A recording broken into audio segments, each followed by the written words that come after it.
Howdy, we're Team 33, Precision Drone Landing. My name is Christopher Alt. I'm a senior electrical engineering major. I am Tuan Din, a senior electrical engineering major. My name is Jin Dai. I'm a senior electrical engineering major. This project has been sponsored by Dr. Kevin Noka, and our advisor is Andrew Miller.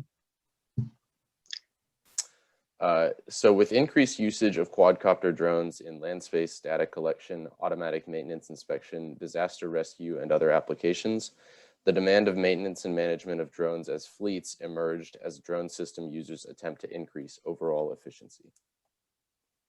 To accomplish the demands of automatic maintenance of drone fleets, the most important procedure is the successful capture of a drone in a landing bay. As the name suggests, Precision Drone Landing project aims to create a guidance system capable of making minute adjustments to the drone's position during its landing procedure. With the variance of landing position eliminated, maintenance devices can perform data retrieving and charging tasks automatically to increase operational efficiency as well as reduce costs. In terms of approach, this project has been divided into 3 different categories with 4 main steps. In terms of navigation, there is divided into the initial GPS heading navigation, which guides the drone into the position which near to the platform. Secondly, the image recognition will capture the sign printed on the landing platform to make the precise landing. In the flight control part, the quadcopter drone is controlled by an automatic flight control system with the SDK app and also with the Bluetooth, which receives the guidance data from the Raspberry Pi. And finally, when the drone is landing, the platform has a electromagnet attraction components which to secure the drone's position.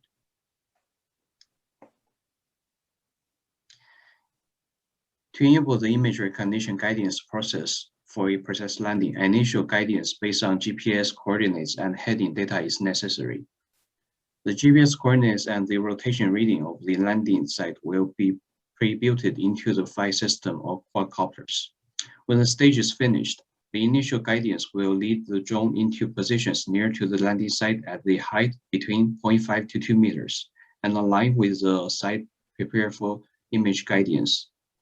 In terms of accuracy, GPS reading is reliable within accuracy less than 1.1 meters for both longitude and latitude.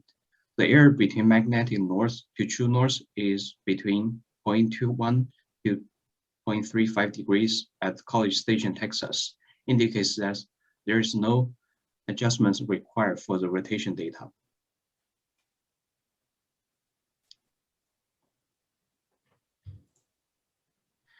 As you can see in the video below, as we moving the sensors of the GPS and the heading, the data is changing correspondingly.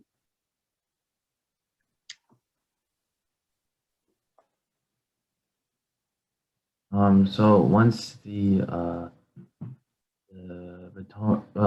feature from the navigation system returns the drone somewhere near to the landing site, the image processing system is then activated.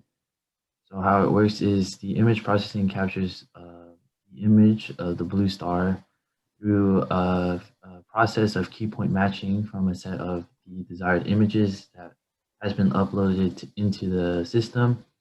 And then using the area of the image captured, it can then compute the altitude along with the feedback for translational units like longitude and latitude or the correct orientation.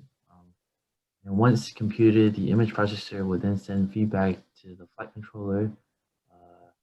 As of current, the accuracy in the image detection will run from 5 to 20% in error with increasing heights. The altitude measures with less than 2% inaccuracy, and the translation units of the X and Y coordinates will measure less than 15% error inaccuracy. And on the right, bottom right image, it shows the feedback outputted from the camera to the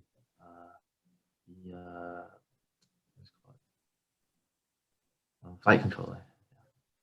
Next image. In this video, it will show a better explanation of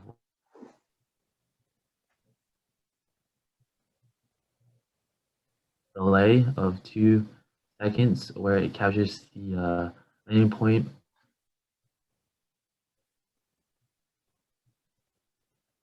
and use it and fly the drone correctly.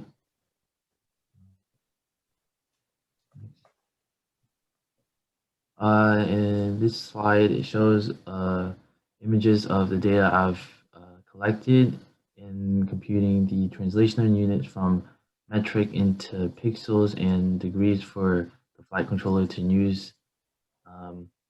The error and accuracy of the translational unit moves around 50% because around 1 meter is where the drone's minimum height will reach, and then from there it will slowly descend into landing, and the offset from the center is around 12.668 centimeters.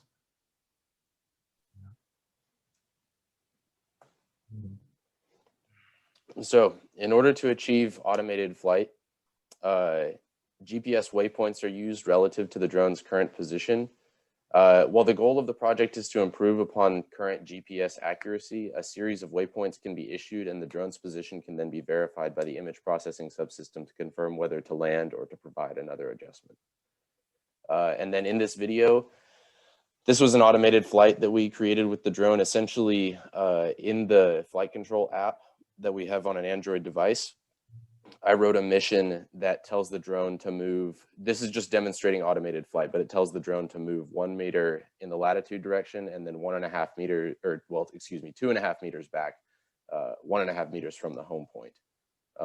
This is not a final test. This is really just demonstrating automated flight. As you can see, there's pretty significant wind interference. Most of the days that we actually went and flew were fairly windy, which definitely affect the precision of the drone's movements. You can see it kind of like jerking around as it flies, but ultimately they didn't end up having a massive effect. And so this is just a picture of our flight log data. Basically, so the drone is not programmed to, the drone's not programmed to move in increments smaller than 0.5 meter. So as you can see, most of the tests that we have where we test movement of 0.5 meter or greater, so 0.5 meter, 0.77 meters, 1 meter, 1.67 meters, were all successes. On this first date, March 5th, the 2.2 meter waypoint accuracy was actually a failure due to this issue. So in order to create a workaround, essentially what we said was if the drone is 2.2 meters off center from the landing site, we told it to move 0.5 meter away from the landing site and then 0.7 meters back in. So that essentially that once it's done those two movements, now it should be centered above the X. And once we implemented this, as you can see on March 26th, we ran 6 tests, all testing movement within 0.5 meter or less than 0.5 meter. And we only had 1 failure, and we believe that was due to wind interference. Everything else was a success. And so then whenever we actually get into how are we controlling the drone, over here on the left-hand side, this is an image of the app that is used on the Android and then connected to the remote controller, which can then send data to the drone, essentially telling it what to do. That all the computations are running on the app, and then the controller is really just using an RF channel to actually transmit that data. And then over here on the right-hand side, this is a simple Bluetooth terminal. It really just allows us to open a port on the Raspberry Pi and on the Android so that we can then send data over Bluetooth. And a large issue that we were having was in integration of these two systems because we have 2 separate apps that need to communicate data. So on this next slide, you can actually see I implemented that Bluetooth terminal and merged it into the Android app so that we could access that data that was being communicated from the Pi in the flight control app for analysis and then for the issuing of flight commands. So over here, this is that interface for over here on the left, this is the interface for the Bluetooth app implemented inside the Android or the SDK app. And then on the right-hand side, this is actual data coordinates coming in from the Raspberry Pi being accessed inside the drone app. So essentially how this works is the image processing subsystem sends a string containing the distances in the X and Y directions by which the drone is off center to the mobile Android SDK via Bluetooth. The Android device translates those distances into flight commands to center the drone above the landing site, and the device is permanently controlled to the drone's connected to the drone's remote controller, which then sends the necessary flight commands to the drone through an RF channel. Now, an issue that we had in doing this project was actually maintaining that Bluetooth connection. So as you could see in that user interface that we integrated into the drone app, there was a Bluetooth connection established between that and between the drone and the Raspberry Pi, or the Android and the Raspberry Pi, excuse me. But then whenever we back out and go into actually implementing a mission on the drone, the channel would actually fail.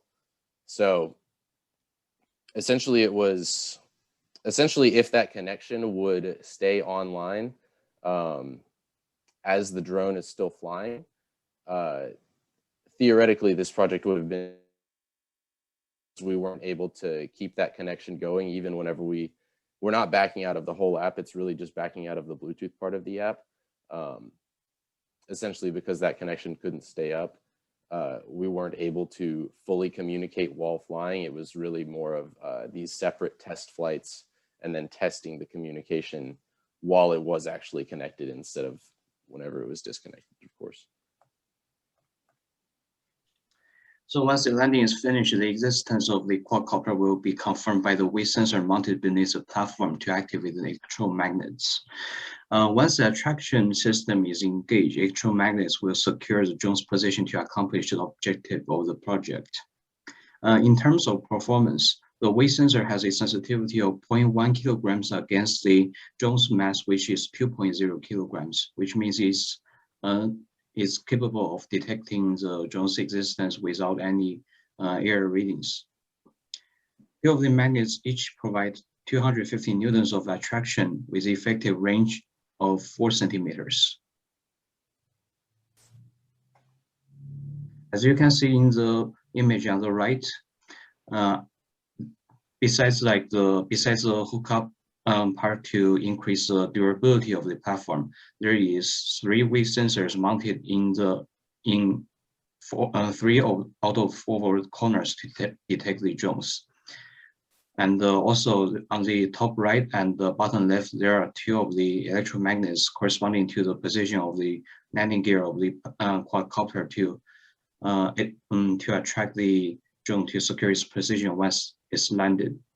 And there is on the table on the left which is a more specific result of the testing of the magnetic attraction, and which within range of 4 centimeters, there will be effective attraction to secure the drone's position, but at 4 centimeters, the attraction will not overcome the friction between the drone and the platform. And when the distance is larger than 4 centimeters, there will be no effective attraction at all to secure the drone's position. That's our presentation. Thank you very much.